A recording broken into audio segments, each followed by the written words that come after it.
Everybody say imagine. Imagine is a very, very powerful word.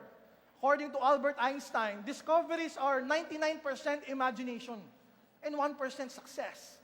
Okay, imagine is a non-offensive word.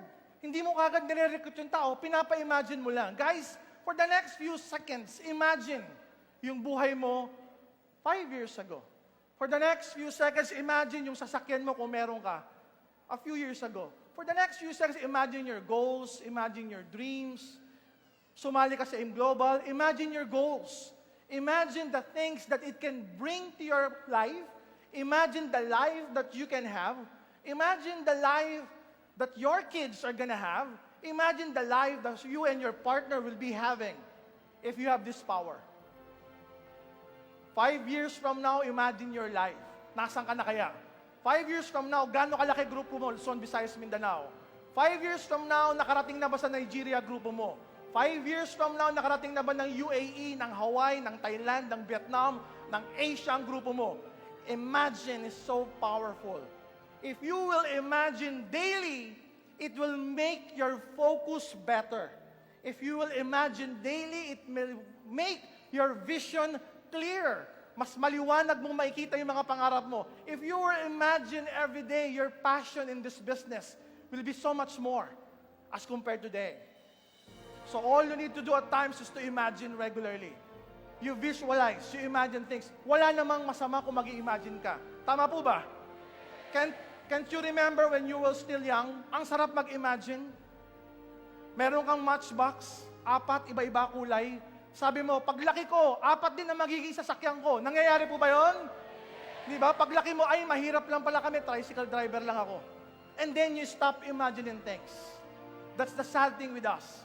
When we stop imagining, we stop growing. Now, if you're gonna imagine every day, if you're gonna imagine every week, you imagine your dreams, you imagine your families, you imagine your goals, you imagine everything that you want to be in your life, you can fastly and steadily achieve an income that will buy into your dreams. And I'd like to finish this with a story. There was this young boy. Grade 5 siya sa isang mababang paaralan ng Francisco F. Benitez. School sa Makati. Grade 5 tong batang to. And as a boy, merong tinatawag na Boy Scout. Familiar po ba kayo sa Boy Scout? Etong grade 5 na batang to, naging Boy Scout. Sabi niya, gusto ko one day maging scout leader ako. Sad to say, dun sa school nila, ang mga nagiging scout leader lang, grade 6. Siya grade 5 lang. So hindi siya pwede maging scout leader. So there was a time, nagkaroon ng gathering lahat ng Boy Scout. Inter-district, there were literally thousands of Boy Scouts in those convention. Ang sinabi ng scout master, yung pinakamataas na Boy Scout na medyo may edad na, okay guys, develop and organize your group. Lahat ng grade 6, magkaroon kayo ng kanya-kanyang grupo. Create your own team. Create your own group. And this young boy, na grade 5 lang, sabi niya, how I wish, how I imagine na kahit grade 5 lang ako, may grupo ako. Kahit grade 5 lang ako, maging scout leader ako. Now, this is a true story. Yung mga grade 6 na grupo-grupo na. Yung isang grade 6, sabi niya, tayo, tawag sa grupo natin, Tiger Team. Tayo, tawag sa grupo natin, Lion Team.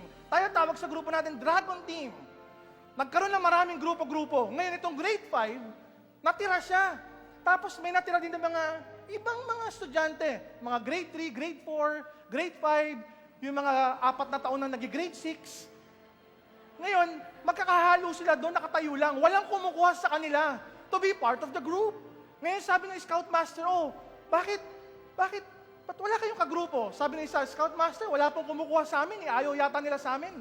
Sabi ng Scout Master, tinuro yung boy. Ikaw, anong grade mo na? Scout Master, grade 5 lang po ako. Pwede na yan.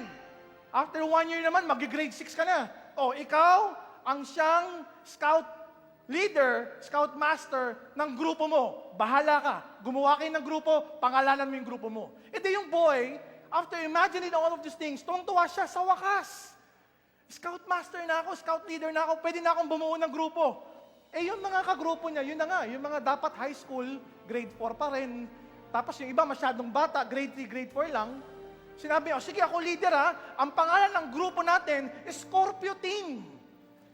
Sabi ng mga bata, bakit Scorpio? Kasi nakuha na nila lahat ng mga pangalan eh. May dragon na, di ba? Meron ng tiger, may lion na. Tayo, Scorpio na lang. Kasi during that time, uso yung Scorpio Knights. 1972. Totoo po ito. I was telling you, this is a true story. Ngayon, dumating yung Scoutmaster, yung matanda. Pagdating ng gabi, sabi ni Scoutmaster, guys, we will play a game. We will play a game. May hawak na stick yung Scoutmaster. Ngayon, the game is like this. Kapag tinuro ko yung stick sa grupo nyo, you will create the sound of your group. Yung Scoutmaster, tinuro doon sa Dragon Team. Sabi ng Dragon Team, Rrrr! Yung Scoutmaster, tinuro sa Lion Team, Rrrr! Yung Scoutmaster, tinuro doon sa Monkey Team, Meow! Ngayon, naubos na lahat ng team. Ngayon, pagturo ng Scoutmaster doon sa grupo ng Scorpio Team, pinagpapawisan na sila. Sabi ng mga groupmates niya, leader, ano ba tunog ng Scorpio? Sabi, wala, tahimik yun ano gagawin natin para tayo mag-iingay? Di gaganto na lang tayo. Sabihin natin, ba't di kayo maingay? Tahimik nga kami, pero makamandag naman kami. So ano nangyari? Pagturo ng Scoutmaster, doon sa grupo ng Scorpio Team, wala silang ingay. There were no noise being made by those group. Gumagano lang sila. Tawanan ngayon lahat. Tawanan lahat ngayon ng grupo. Sabi nila, walang tunog. Tapos sabay-sabay sila, di baling wala kaming tunog, makamandag naman.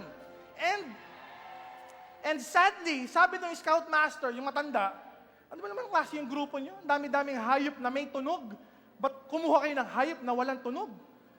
Kayo yung mga tira-tira sa grupo. Kayo yung mga dapat high school na, nasa elementary pa. Tapos yung leader nyo, grade 5 pa. Malamang sa lahat ng grupong to, kayo yung walang mararating. Sabi ng Scoutmaster na matanda. And this young boy, keep on imagining things. Hindi, there will come a time. Mananalo din tayo sa mga race. There will come a time, mabilis din tayo makakagawa ng bonfire. There will come a time, if we keep on imagining things, we will be the best group in our inter-district conference. Years and years passed by. This young boy, he grew up without a father. This young boy grew up without a father. He became a doctor. He married a doctor. This young boy who grew up as a doctor partnered with Francis Miguel. He partnered with John Aspirin.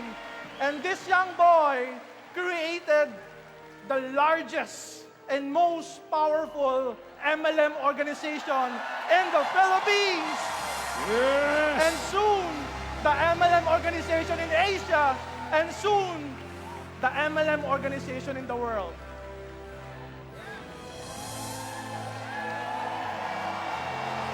Isang milyon! 2 milyon! 3 milyon! Milyong palakpak! Ladies and gentlemen, what I'm asking you to do is to imagine. What I'm asking you to do is to imagine. Because deep within me, there's always this young Boy Scout who keeps on imagining things every day. Someday, we're gonna start in Nigeria. Someday, we're gonna start in Indonesia. Someday, we're gonna start in Malaysia. Someday, we're gonna conquer the whole world.